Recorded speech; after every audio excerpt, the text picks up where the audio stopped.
At 8:58 on the morning of March 3, 1943, 12 B-25 bombers dropped out of the cloud base and leveled off at 50 feet above the Bismarck Sea.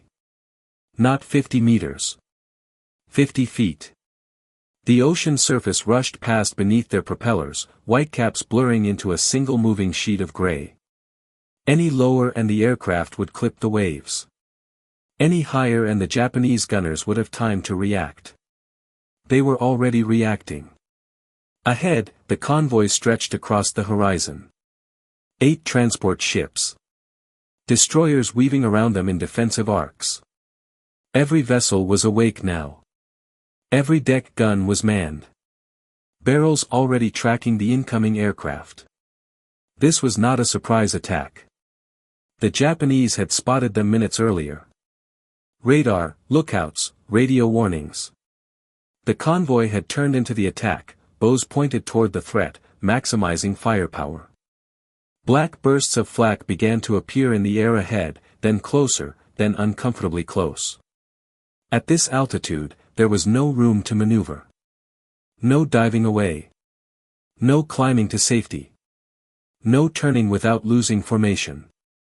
The B-25s came straight in, line abreast, engines pushed to the edge of overheat. The lead aircraft crossed the 1-mile mark. Deck gunners opened fire. Tracer rounds stitched the air, long red lines converging toward the approaching bombers. Any one of those hits could tear through an engine. Or the cockpit. Or the fuel tanks packed into the wings. The crews knew the math. They had seconds. At 800 yards, the nose guns opened fire. 14 forward-firing .50 caliber machine guns per aircraft. 168 guns across the formation.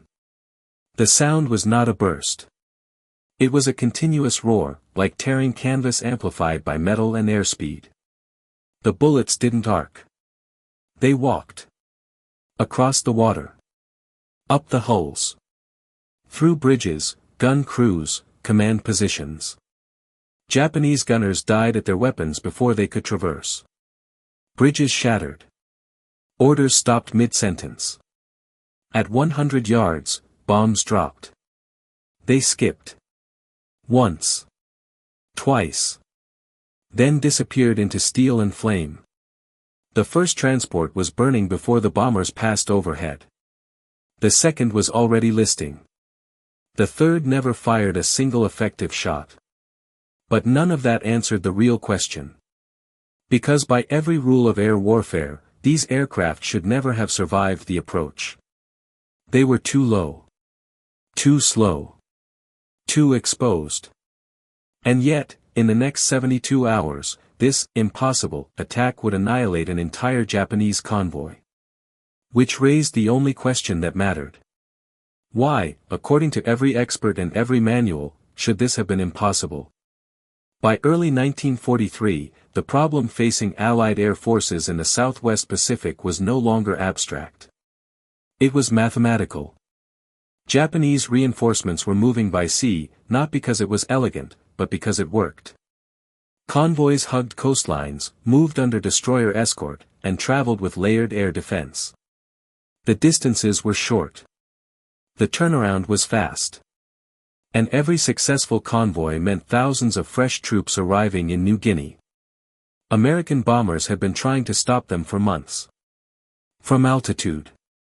The doctrine was clear. Bombers attacked ships from 15 to 20,000 feet. High altitude meant safety from small arms fire. It meant stable bombing platforms. It meant time to line up releases. It was the method taught, tested, and institutionalized. And it failed. Moving ships did not stay under falling bombs.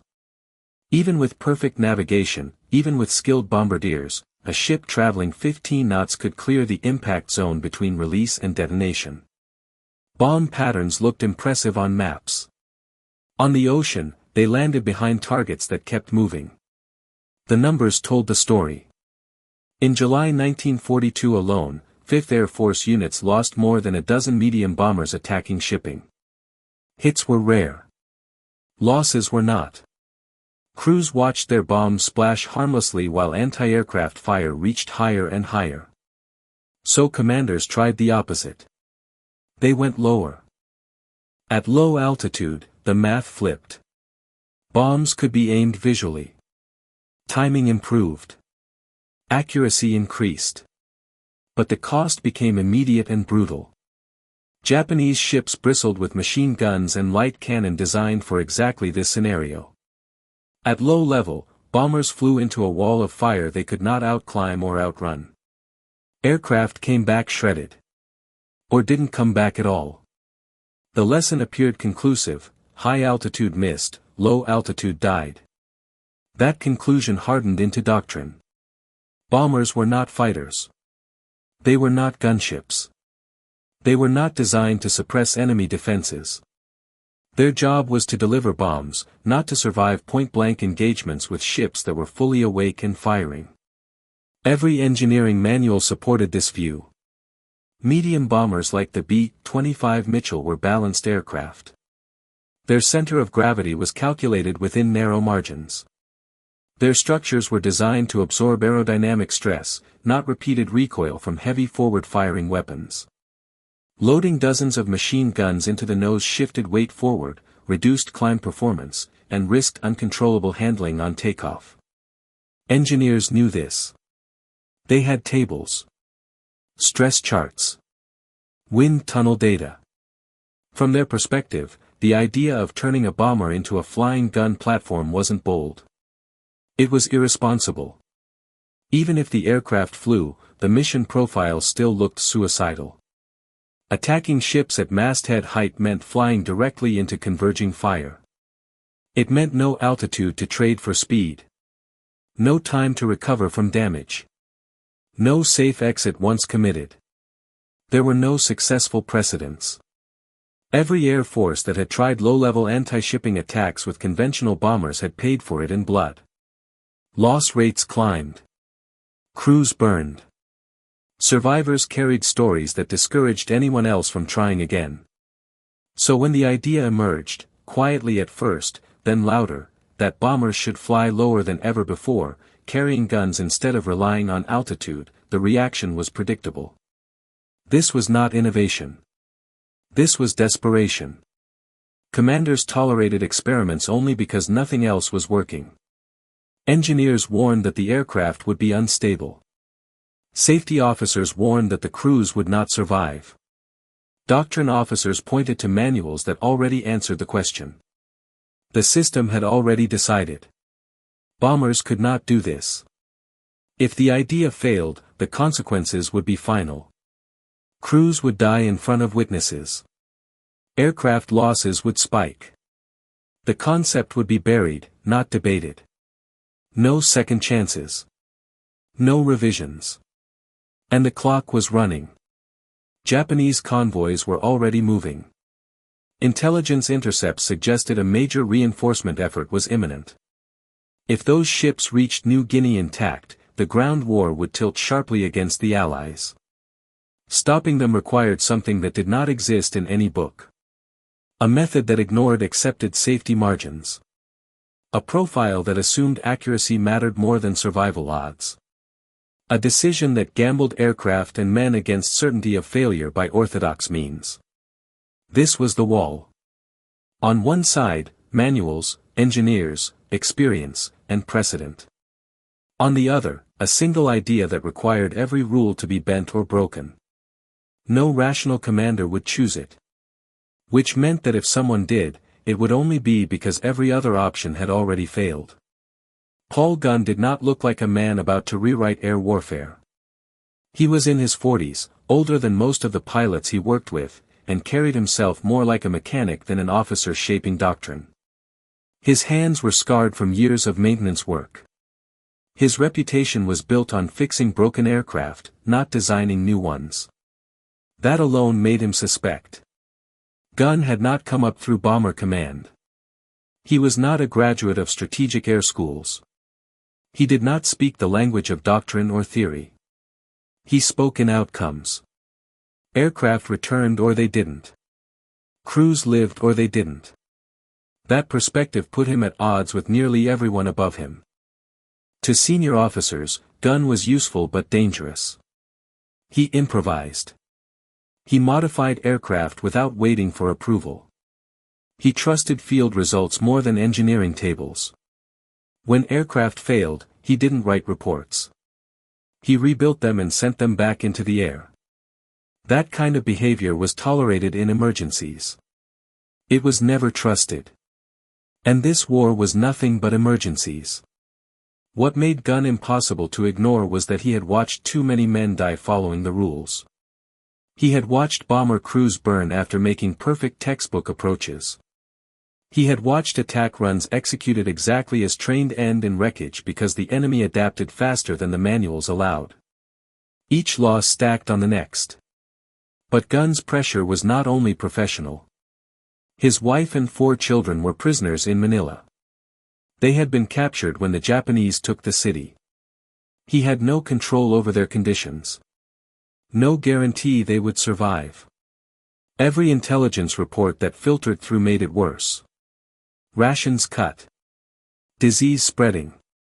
Executions rumored if Allied forces drew too close. For Gunn, the war was not theoretical. Every failure extended captivity.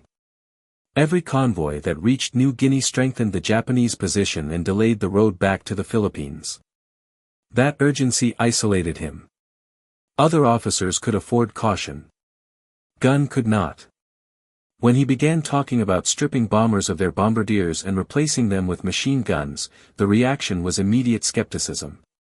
Bombardiers were trained specialists. Removing them was seen as an admission of failure. Worse, it implied that bombing itself was no longer the primary mission. It sounded like heresy. Engineers questioned his competence. Commanders questioned his judgment. Some pilots quietly questioned his sanity. Flying low into shipboard fire went against everything they had been taught to survive. Gunn did not argue philosophy. He showed them wreckage. He pointed to aircraft lost from altitude with nothing to show for it. He pointed to crews shredded on low-level runs without sufficient firepower. His logic was brutal and simple. If aircraft were going to die anyway, they might as well kill something first. That argument earned no friends. When Gunn proposed moving heavy .50 caliber machine guns into the nose of medium bombers, the objections multiplied. The aircraft would be nose-heavy. Takeoffs would be dangerous. Handling would degrade. Range would suffer. The center of gravity would shift beyond safe limits. All of it was true. Gunn acknowledged that. What he refused to accept was the conclusion that nothing could be done. He did not claim his idea was safe. He claimed it was necessary. That distinction mattered to him and no one else. Within the chain of command, Gunn occupied an uncomfortable position. Too valuable to dismiss outright. Too unconventional to fully support. He was given just enough authority to experiment and just enough rope to hang himself if it failed. The skepticism was not abstract. If his aircraft crashed during testing, the program would end immediately. If crews died in combat because of his modifications, the blame would be personal and permanent. There would be no shared responsibility. Gunn understood that. Which is why, when the first modified aircraft was ready, he did not assign a junior pilot to fly it. He flew it himself. That decision silenced some criticism and intensified the rest. To some, it looked courageous.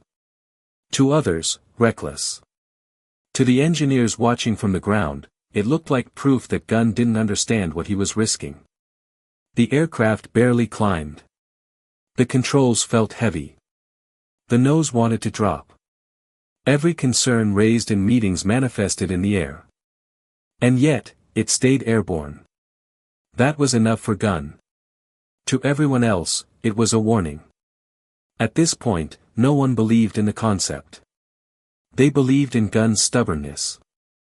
They believed in his willingness to gamble his own life. But belief in an idea is different from trust in its outcome.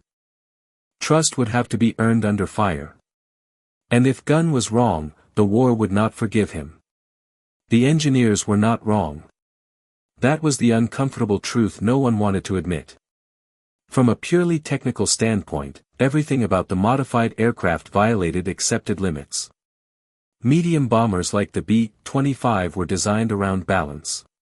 Their center of gravity sat within a narrow envelope that allowed stable flight across a wide range of speeds and weights. Move it too far forward, and the aircraft became nose-heavy. Pull too hard on takeoff, and the tail might never lift. Lose an engine, and recovery could become impossible. Paul Gunn's modifications attacked that balance directly. 4.50 caliber machine guns in the nose. Then 8. Then more. Hundreds of pounds of steel, ammunition, mounts, feed chutes, all concentrated forward of the cockpit.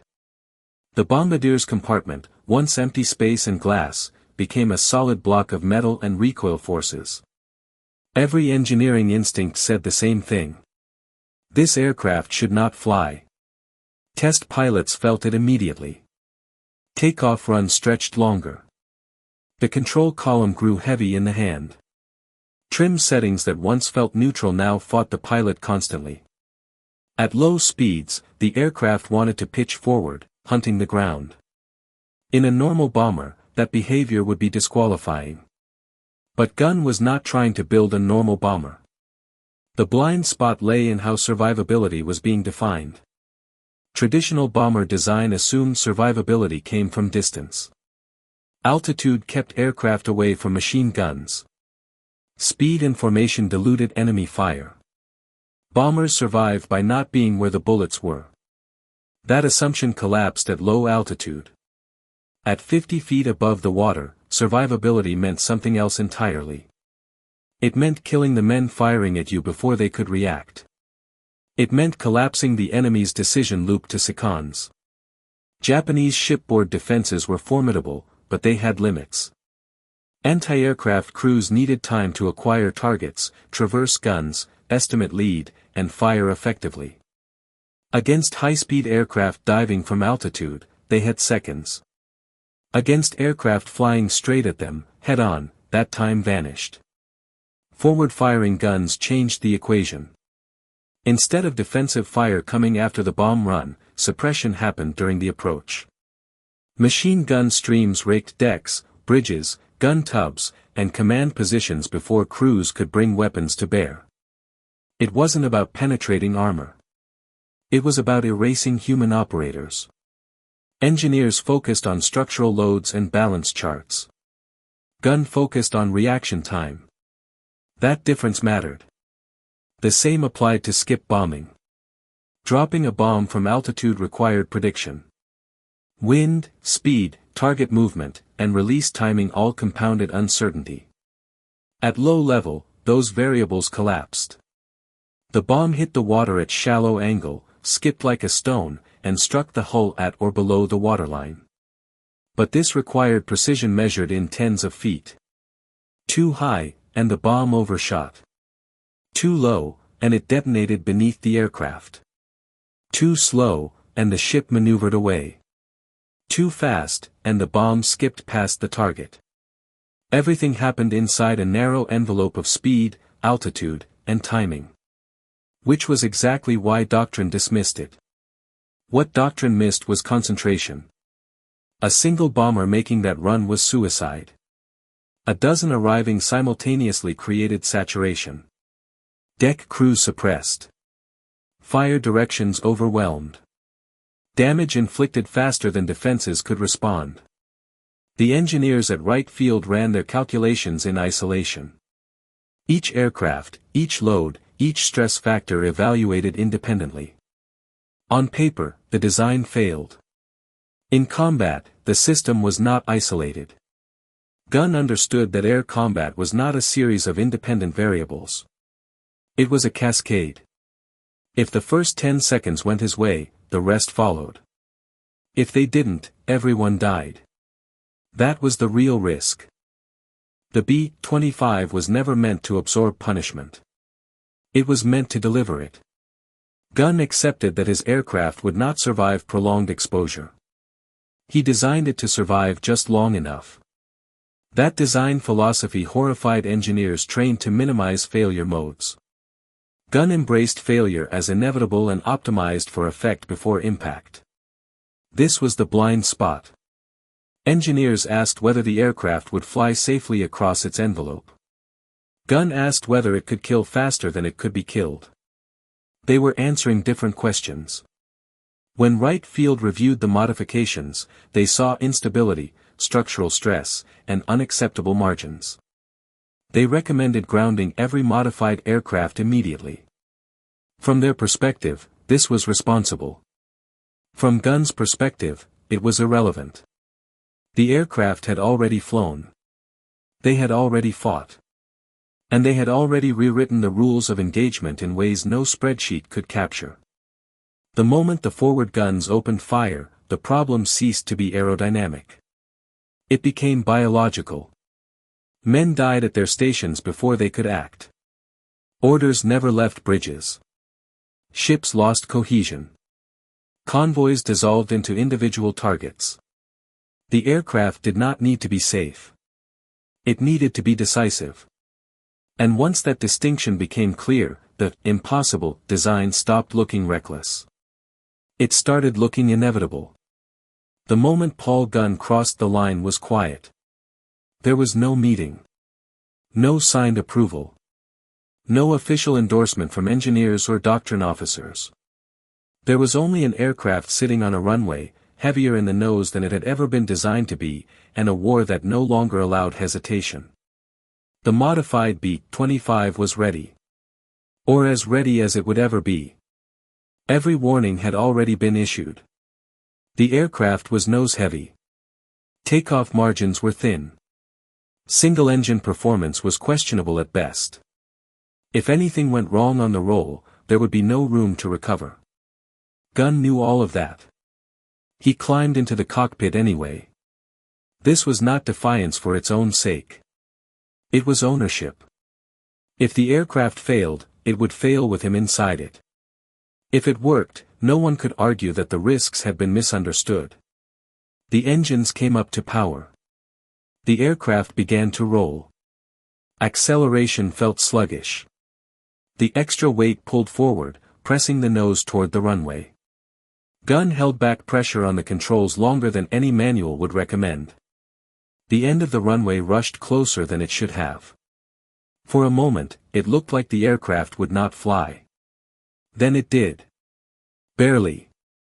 The wheels left the ground with no margin to spare. The aircraft climbed slowly, stubbornly, resisting every attempt to gain altitude. Gunn adjusted trim constantly, fighting the imbalance rather than correcting it. This was not stable flight. It was controlled refusal to crash. When he landed, no one cheered. The engineers saw confirmation of their fears. The aircraft flew, yes, but it flew angry. Unforgiving. It demanded attention every second. One mistake and it would punish the pilot immediately. That was enough to stop the program. Except the program was no longer theoretical.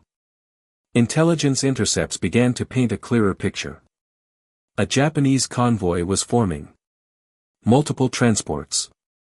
Destroyer escorts. Thousands of troops. The route was predictable. The timing was tight. If those ships reached New Guinea, the ground war would change. Gunn understood something others did not want to face. There would be no perfect solution before that convoy sailed. There would be no redesigned airframe, no factory integration, no safety certification. There was only what existed now. And what existed now was an aircraft that should not work. General George Kenney gave Gunn exactly what he needed and nothing more. Time. Not approval. Not protection. Just a window to prove the concept before it could be killed by paperwork. The decision locked everything in place. Once the aircraft were committed, there would be no gradual testing. No controlled evaluation. The first real trial would be combat, against a fully armed enemy, with no margin for error. Pilots were briefed. Some volunteered eagerly. Others accepted because orders were orders. None were told this was safe. They were told it might work. That distinction mattered. Crews studied the attack profile. Masthead height. Straight in approach. Guns firing before bombs released. No evasive maneuvers until after release. If the run went wrong, there would be no second pass. Every pilot understood the implication. This was not an attack designed for survival. It was designed for effect. Once the aircraft lifted off for their first operational mission, the decision became irreversible. If the attack failed, the concept would die publicly and permanently. No one would ever try it again. The losses would be cited as proof that the engineers had been right all along. Gunn watched the aircraft depart knowing that his idea no longer belonged to him. It belonged to the crews who would test it with their lives. There would be no partial success. No qualified victory. Either the aircraft would break the convoy. Or the convoy would break them. And in that moment, the war stopped being about theory. It became about consequences. The first attack unfolded exactly as Paul Gunn had hoped. Which made it more dangerous than anyone realized. At dawn, the strike force assembled without ceremony. No speeches. No reassurances. Crews climbed into aircraft knowing this was not a standard mission. The weather favored neither side. Low clouds. Broken visibility. Enough cover to approach, not enough to hide mistakes. The Japanese convoy believed the same weather would protect them. That belief was their first error. When the heavy bombers appeared overhead, the convoy reacted as trained. Guns elevated. Fire rose toward the clouds. The ships tightened formation, captains convinced that the main threat would come from above. That was the second error. The strafers arrived low, using the horizon itself as concealment. They did not dive. They did not maneuver. They flew straight, steady, committed. From the bridges of the transports, the approaching aircraft looked wrong. Too low. Too level. Too deliberate. Then the forward guns opened fire. What happened next felt less like a battle and more like a system failure. Japanese gunners tried to respond, but the sequence was already broken. The men responsible for issuing commands were hit first. Bridges filled with smoke and fragments. Communication lines went silent. Ships that relied on coordination suddenly acted alone. Bombs skipped across the water exactly as planned. Some struck hulls. Others detonated just below the waterline, sending shockwaves through engine rooms. Fires spread. Speed dropped. Formation integrity vanished. The convoy began to unravel. For the strafers, this was the window Gunn had designed everything around. The first 30 seconds decided everything. And in those seconds, the aircraft were winning. Pilots reported the same sensation. The aircraft felt heavy, demanding, but stable enough at speed. Control inputs were constant, not corrective. The guns worked. The bombs released cleanly. The attack profile held. For a moment, the impossible looked routine. That illusion did not last. As the first wave broke through and turned away, pilots saw what was already forming behind them. Smoke columns marked burning ships. Debris floated across the sea. Survivors jumped overboard. The convoy was damaged but not yet finished. And the enemy was adapting. Destroyers began to maneuver independently, breaking away from transports. Their remaining guns tracked lower now, not higher. The second wave of strafers faced heavier fire than the first. Still, the plan held. The B-25s returned hours later, ammunition replenished, bombs reloaded. The sky was clearer now. Visibility favored attackers and defenders alike. This time, there was no confusion. Japanese crews knew what was coming. The second attack was harder. Fire was heavier. Tracers rose earlier. Aircraft took hits. One engine flamed out on a departing bomber. Another aircraft limped away trailing smoke. But the forward guns did their work again. Transport after transport was crippled, then destroyed. Ships slowed, then stopped. The sea filled with oil and wreckage. By mid-morning, the convoy no longer existed as a fighting unit. From a tactical standpoint, it was a success beyond expectation. And that success carried a cost. Fuel gauges dropped faster than planned. Ammunition reserves thinned. Aircraft damage accumulated in ways that were not immediately visible. Control cables nicked. Hydraulic lines leaking. Engines running hot from sustained low-altitude power settings. Pilots felt it but did not yet understand it.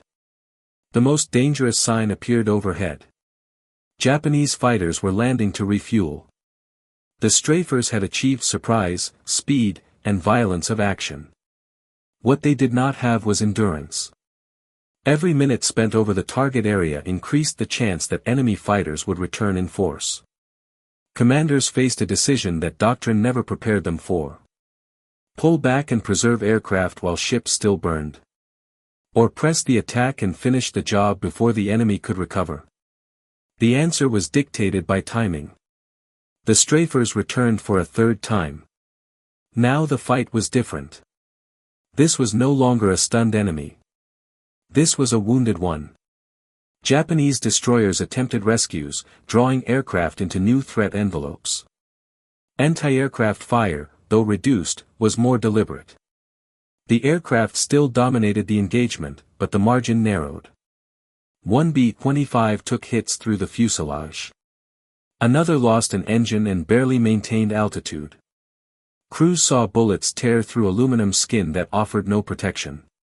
Still, ships sank. By the end of the day, the scale of destruction became undeniable. The convoy was scattered across miles of ocean, burning or sinking. Survivors clung to wreckage. The enemy's ability to reinforce New Guinea by sea was collapsing in real time. From a command perspective, the mission was already a historic success. From the cockpit, it felt unfinished. Pilots knew they were pushing limits that could not be pushed indefinitely. Aircraft were operating at the edge of their performance envelopes. Engines that survived one more hour might not survive another. And above them, the sky was no longer empty. Reports filtered in. Japanese fighters were airborne again. Refueled. Angry. The strafers had proven the concept. Now they had to survive it. The final phase of the battle was forming, and control was slipping. The convoy was dying, but the air war was waking up. By afternoon, the sea below was a field of smoke and burning wreckage. Transports drifted dead in the water. Destroyers circled like wounded animals, some still firing, some trying to rescue men from the oil-slick surface. The first waves had shattered the convoy's structure. Now the fight became something messier. A hunt. The strafers came back low again because they had no other way to finish it. High altitude had never been the solution. It was a distraction. The only weapon that had worked was proximity, and proximity meant exposure. This time, the Japanese gunners were no longer confused. They were waiting. The destroyers had learned to hold fire until the last second, conserving ammunition and keeping the strafers unsure of where the real threat was. Surviving transport crews had shifted to any gun that still functioned. Some fired from improvised positions. Some fired blindly through smoke. And above the smoke, the third threat returned. Fighters. They came in pairs and fours at first, not a sweeping formation but a series of probing attacks. The strafers had been trained to fear turning engagements. At this altitude, it wasn't even a choice.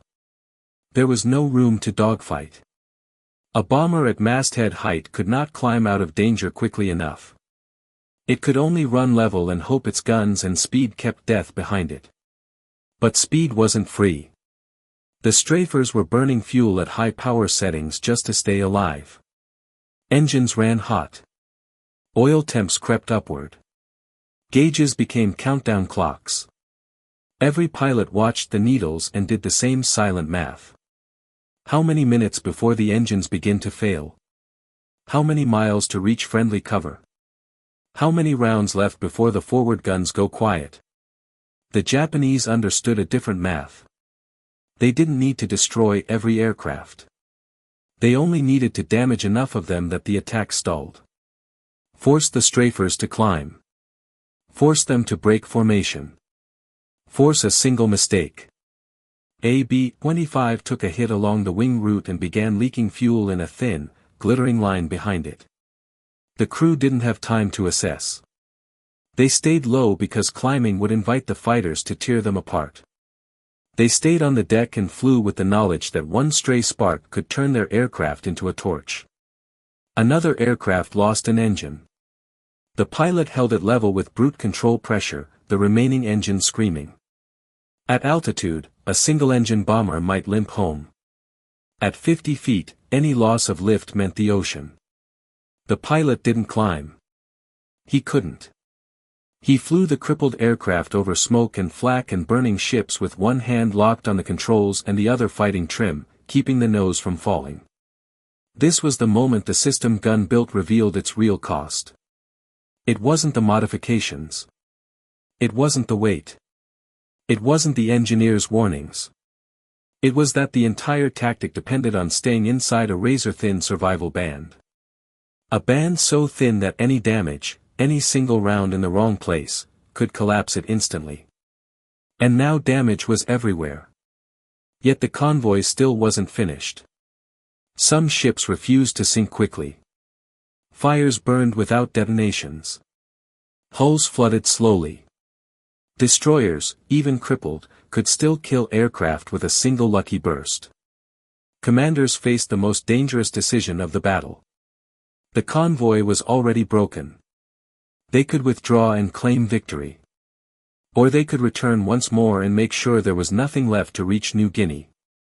Paul Gunn's concept had always been built around the second choice. Finishing. Not because it was heroic, but because leaving even one transport intact meant the entire strategic purpose failed. The strafers returned. They came in lower than before, if that was possible, skimming the sea because the fighters above were now committed. Any climb would expose them longer. Any hesitation would invite pursuit. The lead aircraft lined up on a transport already burning, the deck crowded with men. The forward guns opened fire again, not to be cruel, but to silence guns that could still shoot. The bombs dropped at near point-blank distance.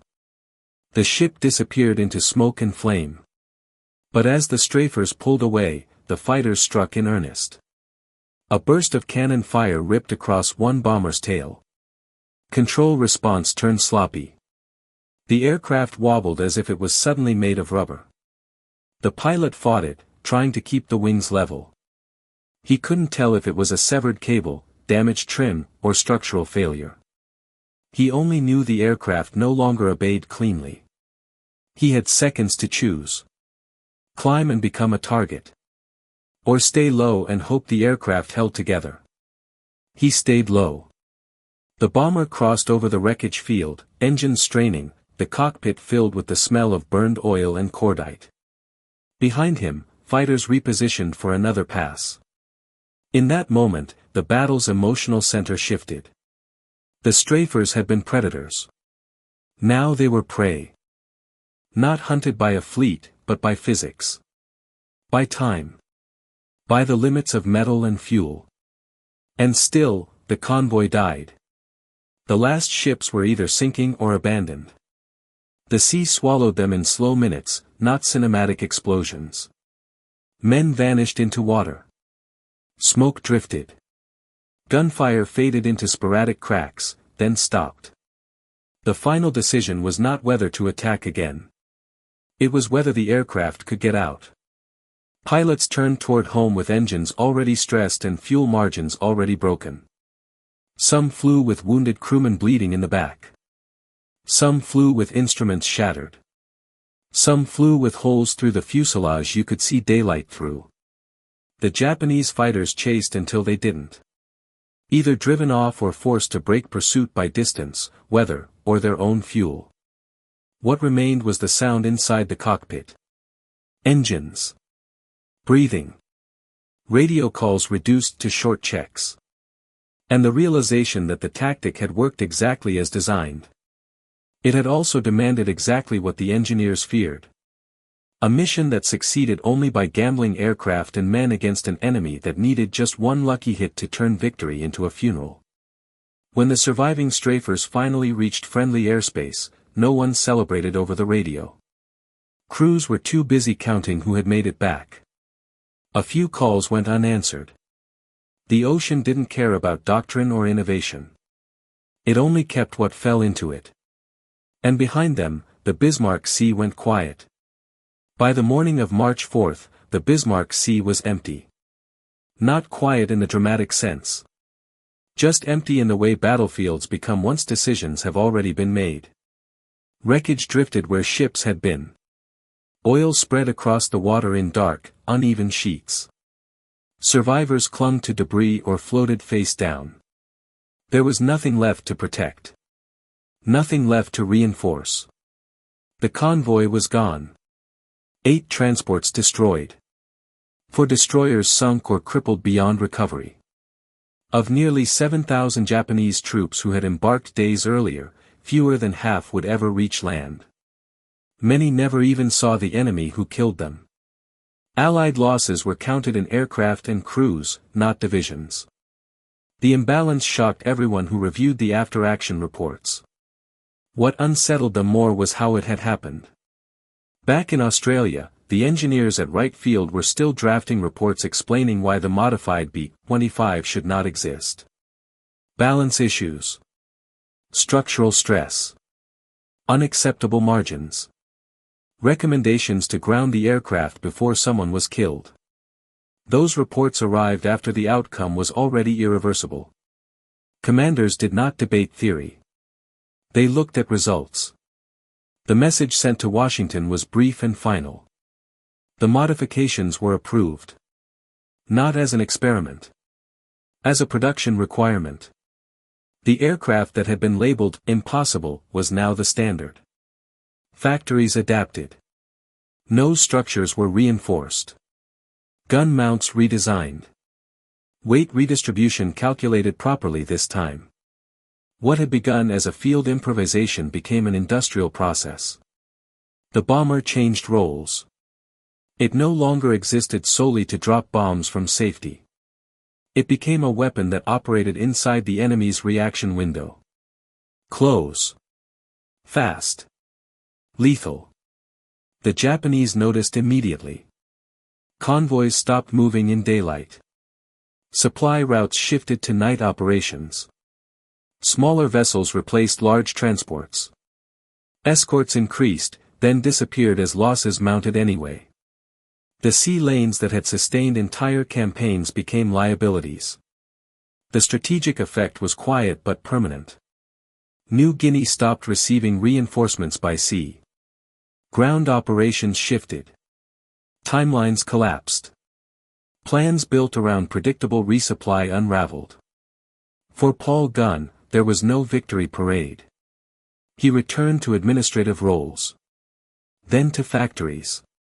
Then back to the Pacific. His work spread faster than his name. Other officers flew the aircraft he had forced into existence. Other crews paid the price of using it.